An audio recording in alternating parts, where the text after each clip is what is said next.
The date is August 8th, 1992, and Metallica is touring with Guns N' Roses in Montreal. This show seems to be going fine until this happens.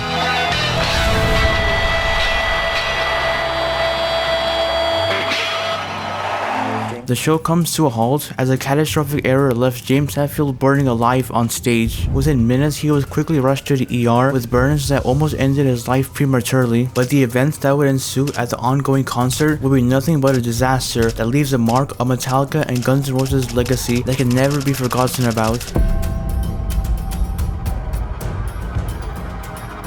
Before the show started, Metallica's pyrotechnician informed them that the pyro will be set up on the outside wings of the stage when they perform Fade to Black. However, what the technician didn't inform the band was that the pyro they were setting up was in addition to what was already set. In other words, they were adding more pyro, not moving the already existing ones. This miscommunication made the band assume that the pyro was being moved, which confused James, Kirk, and Jason on where it was safe to stand. When it came time to play Fade to Black, it seemed everything was going normal. James played the acoustic intro, and Kirk joined with his solo. However, where this performance breaks apart is when Kirk finishes his solo and James tries to play the main acoustic riff. James would walk up to his designated spot and the pyro went off as normal. However, not being accustomed to the new pyro setup, he got confused on where exactly to stand, so he moves a bit farther back until his arm was engulfed by a 12-foot tall, 3200 degree flame. So I'm burnt, all my arm, my hand completely down to the bone.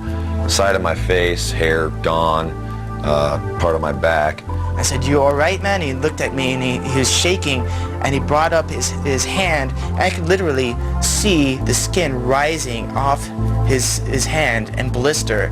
We see some guy come up and dump him with water and then cover him. Well, that felt great for a second. Then I looked down and watched the skin just rising and things going wrong. They're calling, for an ambulance, and the security guys are kind of walking around, and the one guy bumps into my hand, I remember, and I just lost it. I screamed, I punched him right in the nuts. And I'm going, "Oh my God, it's over. Oh my God, our band is done." This is pain I've never felt in my whole life. And it won't go away. I'm freaking at this point, anxiety, we gotta get moving. Luckily, he wasn't fully exposed to the flame, as his double neck guitar would protect his right side. Still, he was quickly rushed to the ER, where doctors had to cut off his rings and later found that his fingers were swelling. They then diagnosed him with having second and third degree burns. But while this medical emergency was going on, what were the audience thinking? What were Guns N' Roses, who were going to perform next, thinking?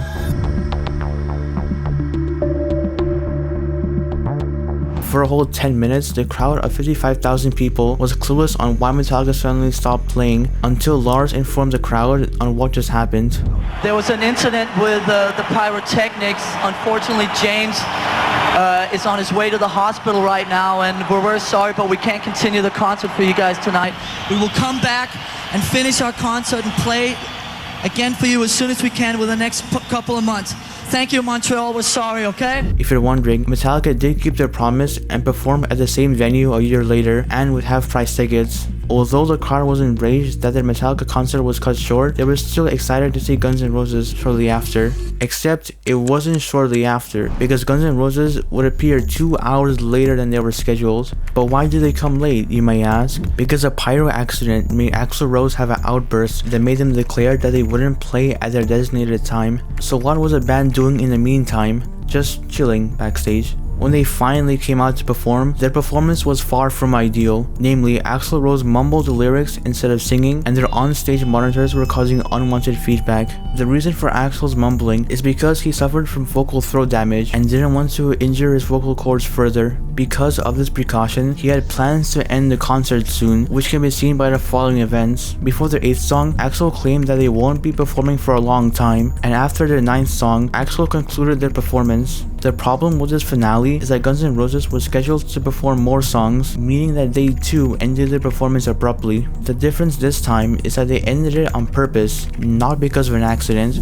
To say the fans were pissed at the sudden ending would be an understatement. They paid for their tickets to see Metallica and Guns N' Roses perform live, but their experience was cut abruptly by both bands. After the concert concluded, a riot broke out. Multiple actually. The fans would do the following: overturn a concession stand, overturn a police car, and set multiple fires, just to name a few. In total, 8 concert attendees and 11 police officers were injured. 10,000 fans were estimated to participate in the riot, 6 of whom were arrested. While their fans were rioting, Guns N' Roses were backstage, just relaxing, pretending that nothing was happening outside. Each band's reception from this concert can also be seen with how they were treated by Montreal. While Metallica was back performing there in just a year, Guns N' Roses was banned from performing there for several years and would only make a return to promote the Chinese Democracy album. On a more positive note, after 17 days of recovery, Metallica will be back on tour. However, James would only sing for about 4 weeks since his hands weren't healed enough to play guitar. His former guitar technician John Marshall would temporarily fill in his guitar duties, but once his hands were healed, Metallica was back in action, touring just like how they did prior to the accident, except this incident made them aware of the dangers of pyro and have since taken multiple safety precautions to ensure the members won't get barbecued again. For example, Metallica now has dedicated spotters who are people who monitor the band members' movements to make sure they're not standing in a dangerous place.